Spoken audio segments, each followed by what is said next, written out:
అణుస్థావరాలపైన America పెద్ద ఎత్తున missiles తో దాడి చేసిన నేపథ్యంలో రాత్రి నతంజా ఆ తర్వాత ఫోర్దో ఇసాఫహాన్ ఈ మూడు న్యూక్లియర్ సైట్స్ పైన అమెరికా ఇరాన్ లో చాలా పెద్ద ఎత్తున ధ్వంసం చేసింది.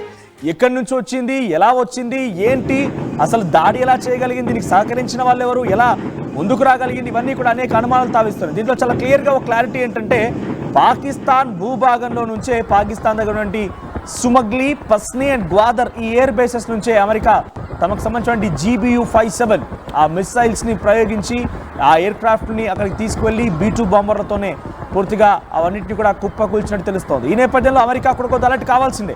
ఇరాన్ ఆగ్రహంతో మండిపోతోంది. ఇప్పటికే ఇజ్రాయెల్ పైన పెద్ద ఎత్తున ఇరాన్ కూడా దాడి చేసింది. ఇవన్నీ ఒక ఎత్తు అయితే తమ దాకా వచ్చే అవకాశం కూడా ఉంది అనేటువంటి భావనలో డొనాల్డ్ ట్రంప్ ఉన్నారు. అందుకే డొనాల్డ్ ట్రంప్ అమెరికాలో సున్నితమైన ప్రాంతాలు అంటే ఆలయాలు కావనివ్వండి, ప్రార్థనా స్థలాలు, సున్నితమైన ప్రదేశాలు, ఎక్కువగా క్రౌడీగా ఉండే ప్లేసెస్, ఎక్కడైతే అత్యధికంగా జనాభా ఉంటారో ఆ ప్రాంతాన్ని మొత్తాన్ని కూడా ఒక రకంగా కట్టుదిట్టం చేసిందట, నిఘాని పెంచేసింది.